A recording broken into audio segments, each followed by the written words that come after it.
मामला फरा state bank Mathura का है, जहां वर्तमान शाखा प्रबंधक पंकज शर्मा द्वारा 2 मई को थाना फरा में पूर्व शाखा प्रबंधक शिवानी सिंह व रोकड़िया आशीष के खिलाफ बैंक में लगभग 4 लाख रुपए के गबन की रिपोर्ट लिखाई थी और थाने में प्राथमिकी दर्ज कर ली गई। आरोप था कि 27 सितंबर को स्टेट बैंक के समक्ष अधिकारियों द्वारा बैंक का निरीक्षण किया गया था। निरीक्षण के दौरान बैंक में बैंक की जमा कुल राशि से 4,50,160 रुपए कम पाए गए, जिसके बावजूद के गबन में मामले की रिपोर्ट वर्तमान शाखा प्रबंधक पंकज शर्मा द्वारा पूर्व शाखा प्रबंधक शिवानी सिंह व रोकड़िया आशीष के विरुद्ध की गई है। ये वहीं पूर्व शाखा प्रबंधक शिवानी सिंह का कहना है कि कोई बैंक के पैसे का गबन नहीं किया है।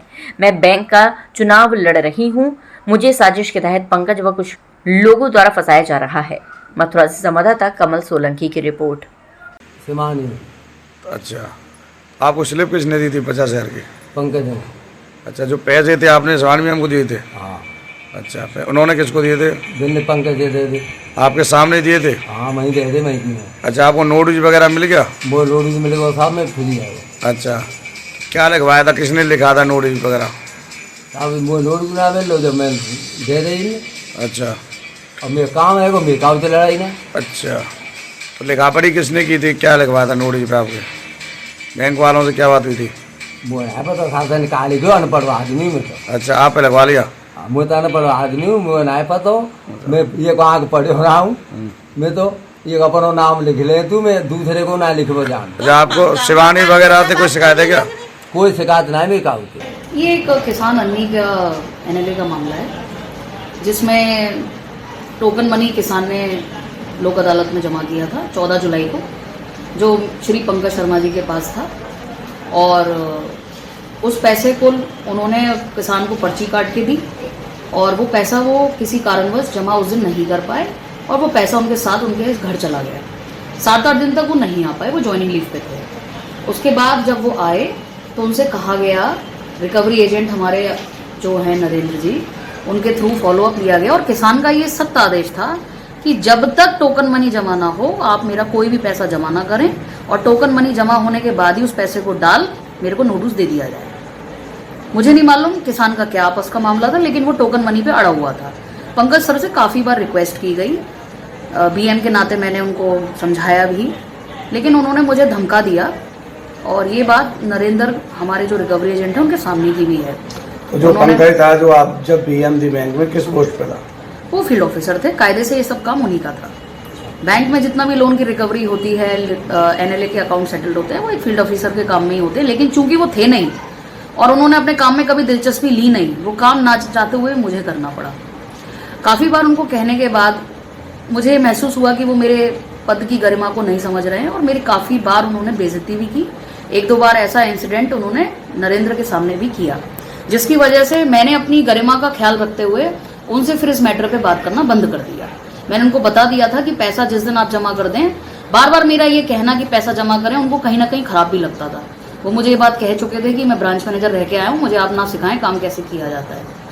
फिर अकस्मात जब उन पे प्रेशर बनाया गया कि वो उस पैसे को जमा करें, और तब उन्होंने बैंक में ऊपर अधिकारियों को सूचित किया और इस तरीके से सारी घटना दिखाई गई कि जैसे कि गबन किया गया है पैसे का, जबकि ऐसा कुछ भी नहीं।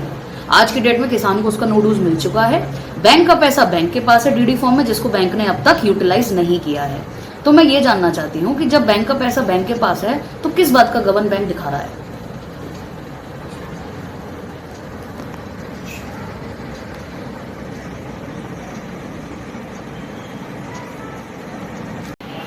मैं आपको ये भी बताना चाहूंगी कि इस समय मैं एसबीआई के रीजन 4 से रीजनल सेक्रेटरी के पद से इलेक्शन लड़ रही हूँ, जिसकी वजह से ये सब चीज़ें की जा रही हैं, क्योंकि इस प्रकरण को 9 महीने हो चुके हैं।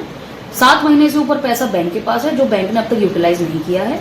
बैंक मुझ पे दबाव बना रही है कि उस पैसे को मैं अपने खाते में डालूं, जो मेरी समझ से बाहर है। ऐसा ना करने पे बैंक मेरा मानसिक उत्पीड़न लगातार कर रही है।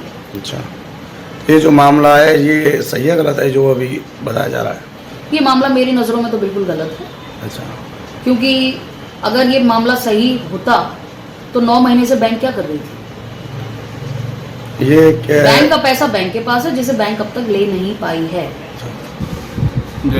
कौन से किसान के बारे में जानकारी चाहते हो आप मुझसे?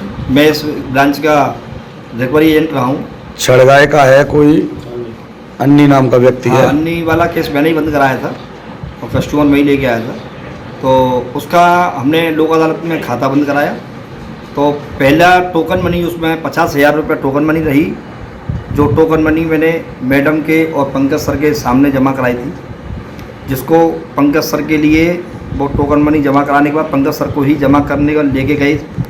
उसके 8 दिन तक पंकज शर्मा कितनी टोकन मनी दे के गए थे? 50,000 रुपये टोकन मनी थी। किसने दे दी वो? पंकज सर ने ही अपने हाथों से उसको भरा था स्लिप को, और वही रबड़ बैंड लगा करके मैडम ने उन्हीं को ही दे दिया था। और वो सर जो है 8 दिन तक अपने बच्चों को सेटल कराने के चक्कर में, स्कूल और रूम सेटल कराने के चक्कर में 8 दिन तक वो नहीं आ पाए। तो क्या नाम है, अन्नी जो ठाकुर साहब हैं गाँव छड़गाँव के, उन्होंने मुझसे कहा था कि भाई ऐसा है कि वो मेरा 50,000 जमा नहीं हुआ है अभी तक, वो पैसा कब तक जमा होगा।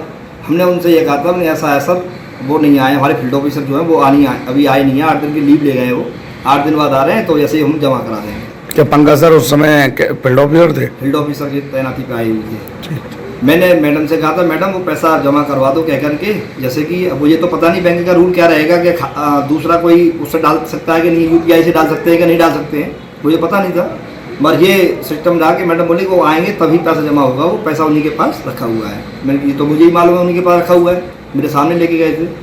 तो वो पैसा जमा नहीं हो पाया और वो कस्टमर मुझसे बार बार टॉर्चर करता रहा, मैं मैडम को करता रहा। फिर उसके बाद मैडम से मैंने कहा था, तो जैसे वो आए थे तो इनकी आपस में नोक-झोंक भी हो गई थी उस पैसे को लेकर के। अच्छा, हाँ, तो जैसे नोक-झोंक हुई तो उन्होंने मुझसे बोला कि ऐसा है कि नरेंद्र आप चैम्बर से थोड़ा बाहर जाएँ, मैडम से बात करनी है। तो वो बोले कि ऐसा है कि मैडम मैं BM रह के आया हूँ, मुझे काम करने का तरीका मुझे मालूम है, कैसे करते हैं कैसे नहीं करते हैं, आप मुझे काम करना मुझे ना सिखाएं, मैं जानता हूँ, आफ्टर सीट का काम मैं स्वयं करना जानता हूँ।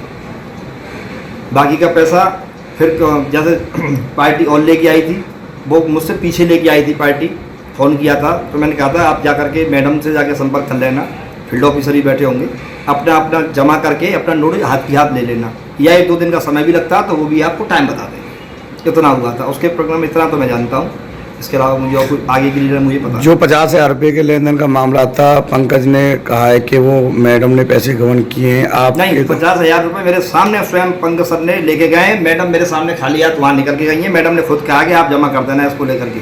अच्छा, कि मैंने खुद बैग में रखवा करके इनके में तब पैसा तब गया हूँ। मैडम पहले गई हैं, पंकज सर पीछे गए। पंकज सर ने और मैंने उस दिन लोक अदालत में बैठ करके आगे पीछे टेबल बैठ करके खाना खाया है, वहाँ अपने डेमपीर वाली ब्रांच में। खाना खाने के बाद मैडम उससे पहले बिना खाना खाए अदर एक कार में बैठ करके मैडम सीधी आगरा निकल गई। क्या इस मामले में मैडम को पंकज द्वारा या अन्य कर्मचारियों द्वारा पढ़ाया जा रहा है? हाँ, ये तो स्वाभाविक वाली बात है। 8 दिन तक पेमेंट जमा नहीं होगा किसी कस्टमर का, तो कस्टमर हमको टॉर्चर करेगा, हम मैडम को टॉर्चर करेंगे, और फिर भी पेमेंट जमा नहीं हो पा रहा है, तो इसका ब्लेम और जो भी रहेगा तो दोनों पे आएगा। मैडम से कहने लायक है ना, क्योंकि उनको भी कुछ ही दिन हुए थे आए हुए ब्रांच में फील्ड ऑफिसर साहब को लोक अदालत जिन्होंने कराई थी। पैसा पंकज ने जमा नहीं किया और ब्लेम शिवानी सिंह पर लगाया जा रहा है। उस समय यही स्थिति रही थी।